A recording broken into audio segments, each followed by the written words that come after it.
Diabetes most ઓફલી આપણી દિનચર્યા પર ઘણું બધું ડિપેન્ડ કરે છે કે ડાયાબિટીસ તમને આવે છે કે નહીં.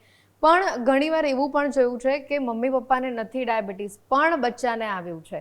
હવે ડાયાબિટીસ છે, થાઇરોઇડ છે, બીપી છે, આ બધા રોગ એવા છે કે તમને હેરિડિટરી વધારે આવે. કેન્સર જેવા રોગો પણ હેરિડિટરી વધારે આવે. પણ ડાયાબિટીસ તો તમને હેરિડિટીમાં નથી તો પણ તમારા બાળકને આવ્યું છે. આ કેવી રીતે પોસિબલ છે? સો ટાઈપ 1 ડાયાબિટીસ કેમ કે એક ઓટો ઇમ્યુન કન્ડિશન છે. અમે જ્યારે બાળકોને જોઈએ છે ને, લગભગ 85% બાળકોના પરિવારમાં કોઈને ડાયાબિટીસની હિસ્ટ્રી નથી હોતી. ઘણીવાર તમને પરિવારમાં બીજા કોઈ ઓટો ઇમ્યુન કન્ડિશનની હિસ્ટ્રી મળી જાય, જેમ કે કોઈકને થાઇરોઇડ હોય, કોઈકને કોર્ડના ડાઘા કદાચ હોય, કોઈને સાંધા રિલેટેડ તકલીફ હોય, પણ ડાયાબિટીસ ન પણ હોય. સો ટાઈપ 1 ડાયાબિટીસમાં ફેમિલી હિસ્ટ્રી બહુ પોઝિટિવ નથી હોતી. જ્યારે ટાઈપ 2 ડાયાબિટીસમાં એવું છે કે જો મમ્મી પપ્પા બંનેને જો ટાઈપ 2 ડાયાબિટીસ હોય તો એના બાળકમાં, એટલે એ જ્યારે મોટું થશે ત્યારે એમાં ડાયાબિટીસ થવાનો ચાન્સ ઓલમોસ્ટ 50% જેટલો છે.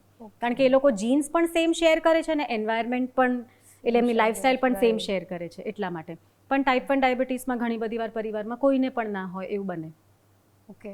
તો એટલે જેમ મમ્મી પ્રેગ્નન્ટ છે પણ બાળક અંદર સ્વસ્થ છે, પણ બાળક જન્મ્યા પછી એને ડાયાબિટીસ આવ્યું within a month, within 2 month, એવું પોસિબલ છે? સો એ પોસિબલ છે, પણ એ એક અલગ પ્રકારનો ડાયાબિટીસ છે. જે નવજાત શિશુઓમાં જે ડાયાબિટીસ થાય છે એ મોનોજેનિક ડાયાબિટીસ અથવા એને નિયોનેટલ ડાયાબિટીસ કહેવામાં આવે છે. એનો પ્રકાર અલગ છે. એ ઇન્સ્યુલિન બનનારા જે કોષો છે એમાં કંઈક જનીનિક ખામીના કારણે થતો ડાયાબિટીસ છે.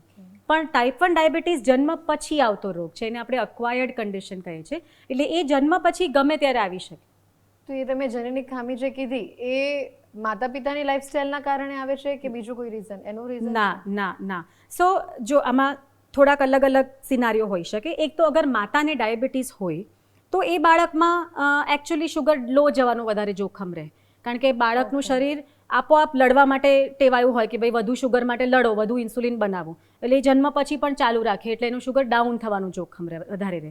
અગર બાળકને નિયોનેટલ ડાયાબિટીસ છે તો એ જનીનિક તકલીફ છે. એને માતા પિતા સાથે કોઈ લેવા દેવા નથી. એ બાળક કાં તો ગર્ભ બનતી વખતે કાં મે બી માતા પિતામાં અડધા જનીનોની ખામી, જેને એમાં એ લોકોમાં કંઈ તકલીફ ના થઈ પણ એ અડધા ડિફેક્ટિવ જનીન બાળકમાં ભેગા થવાના કારણે થયું. ટાઈપ 1 ડાયાબિટીસ જે છે એ પછીથી આવતી કન્ડિશન છે, પણ ઘણીવાર એ બહુ વહેલી પણ પ્રેઝન્ટ થઈ શકે. નાના 6 મહિના બાળકમાં પણ પ્રેઝન્ટ થઈ શકે. ઘણીવાર અમને જ્યારે ડાઉટ લાગે કે આ બાળકમાં ટાઈપ 1 છે કે નિયોનેટલ છે, આપણે અલગ કરવું જરૂરી છે, તો અમે થોડું એડવાન્સ ટેસ્ટિંગ કરીએ, અદરવાઇઝ ના કરીએ. બિલકુલ.